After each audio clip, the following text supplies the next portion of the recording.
Baik, assalamualaikum warahmatullahi wabarakatuh. Bertemu dengan Edi Rawan di sini. Di sini kita akan belajar bersama tentang ekonomi pariwisata yang berkaitan dengan perkembangan industri pariwisata. Langsung saja, kita lihat dulu perkembangan industri pariwisata di ASEAN, di mana pembangunan industri pariwisata di ASEAN ini tidak lepas dari potensi yang dimiliki oleh negara-negara anggota ASEAN itu sendiri. Seperti potensi di bidang kesenian, kemudian adat istiadat, yang kemudian adalah budaya, dan karena letaknya ini sangat sangat strategis, yang dimana mempengaruhi dari terciptanya keindahan alam itu sendiri, maka ini bisa dikatakan produk yang akan bisa dijual di dunia wisata.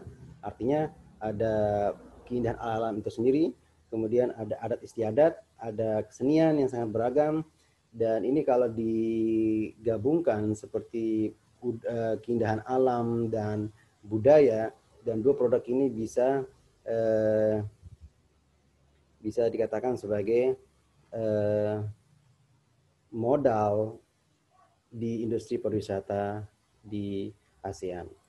Yang kemudian kita lihat dulu kunjungan wisatawan di mancanegara di negara-negara ASEAN dari tahun 2008 sampai tahun 2018, di mana sini adalah Indonesia ada di posisi yang keempat dengan jumlah kunjungan sebanyak 15 juta kunjungan, dan posisi yang tertinggi adalah ada di Thailand dengan total kunjungan 38 juta jiwa dari tahun 2018. Ini menunjukkan bahwa potensi wisata dari sektor keindahan alam, budaya, istiadat ini mempengaruhi daripada kunjungan wisatawan mancanegara.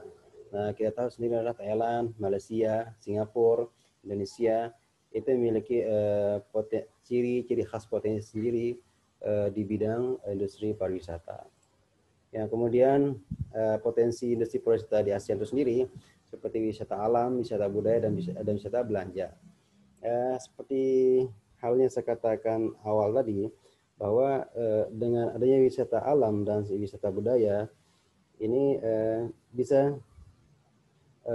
bisa dikatakan sebagai potensi industri pariwisata itu sendiri.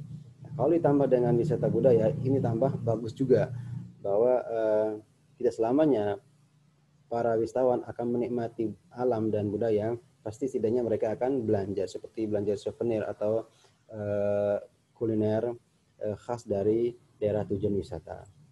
Ya, kemudian ada beberapa persoalan industri pariwisata di ASEAN. Pertama, kultur atau budaya. Ya, kita tahu bahwa antara kultur atau budaya negara satu ke negara lain itu sangatlah beda. Dan ini merupakan adalah kalau tidak disosialisasikan budaya-budaya atau tidak disaring budaya-budaya yang akan bisa mempengaruhi budaya dalam negeri, ini kan bisa mempengaruhi daripada perkembangan industri pariwisata itu tersendiri. Yang kemudian sarana peradaan prasarana penunjang pariwisata ini merupakan persoalan industri pariwisata di ASEAN juga. Kemudian di mana sarana ini dibagi menjadi sarana fisik, sarana komunikasi, dan sarana transportasi akomodasi. Di sarana fisik ini kita bisa melihat ada sarana penunjang, kemudian sarana pelengkap, dan sarana pokok. Sarana penunjang ini seperti adanya pusat-pusat pembelanjaan, yang kemudian adanya pusat informasi pariwisata. Kemudian sarana pelengkap ini seperti adanya kuliner, kemudian adanya apalagi adanya ciri-ciri khas atau produk khas yang ada di daerah tersebut. Dan kalau sarana pokok pariwisata ini seperti halnya adalah adanya sana ada penginapan seperti motel, hotel, restoran, dan sebagainya yang bisa menunjang dari industri pariwisata tersebut. Kemudian sarana komunikasi, sarana transportasi, sarana komunikasi seperti adanya jaringan-jaringan seluler di tiap daerah itu haruslah lancar ya. Nah, sarana transportasi sini seperti adanya travel-travel yang bisa membantu daripada kegiatan pariwisata.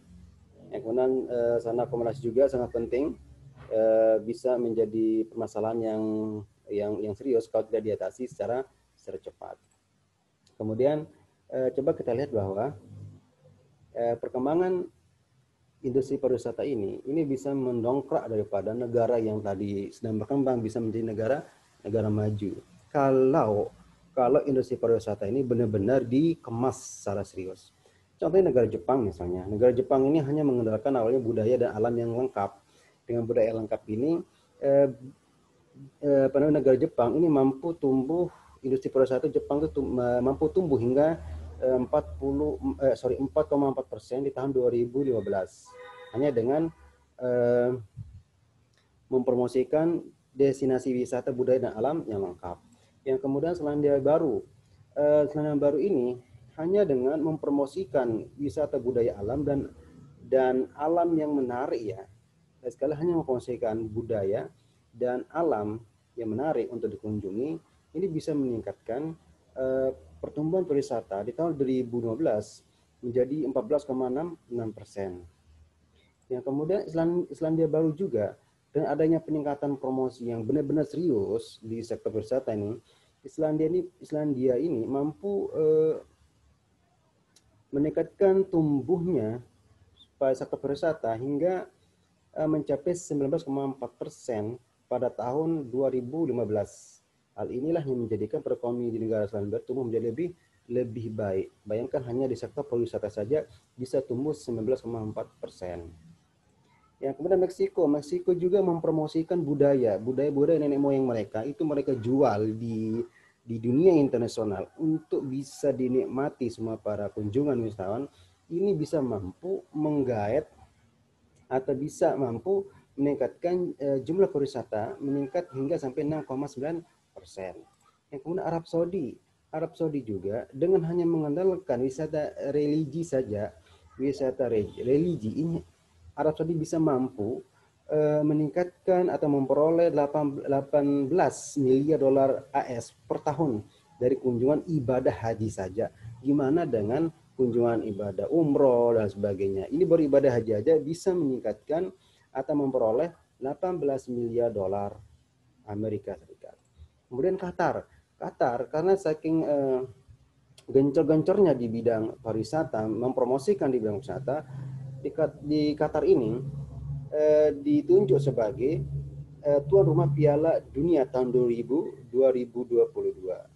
Sehingga ini merupakan momentum yang sangat baik bagi pemerintah Qatar untuk meningkatkan investasi di bidang infrastruktur yang kemudian di bidang lainnya.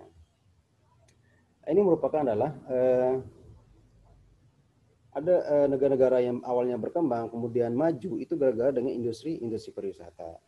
Nah, sekarang adalah balik ke negara Indonesia. Seandainya negara Republik Indonesia ini benar-benar serius seperti negara-negara yang disebutkan tadi, tidak tertutup kemungkinan negara kita bisa menjadi negara maju.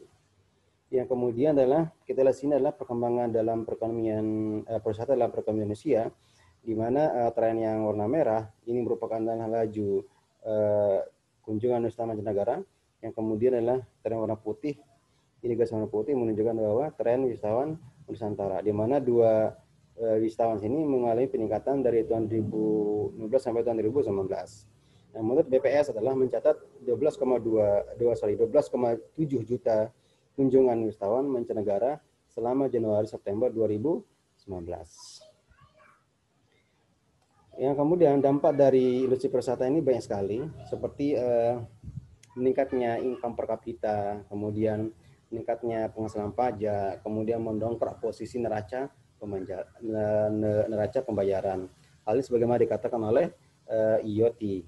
Kemudian industri pariwisata juga bisa meningkatkan antara sektor satu bisa sektor dengan sektor lainnya. Misalnya sektor industri makanan minum, yang kemudian industri UMKM juga bisa ditingkatkan dengan adanya sektor pariwisata tersebut. Dan ini merupakan gambaran-gambaran daripada dampak dari pariwisata tersebut. Kemudian di samping dampak yang positif secara ekonomis, industri pariwisata mungkin pula menimbulkan dampak yang kurang menguntungkan, misalnya timbulnya kompetisi antara sektoral, misalnya sektor pariwisata dan sektor pertanian misalnya. Dengan adanya kunjungan yang banyak di di sektor pariwisata, tidak tutup kemungkinan sedikit demi sedikit sektor pariwisata mungkin terkikis karena sumber daya manusianya berkurang, bahkan mereka beralih kemana, ke industri pariwisata. Itu mungkin salah satu dampak yang kurang menguntungkan dari adanya dampak industri pariwisata. Baik, itu penjelasan yang saya singkat-singkatnya.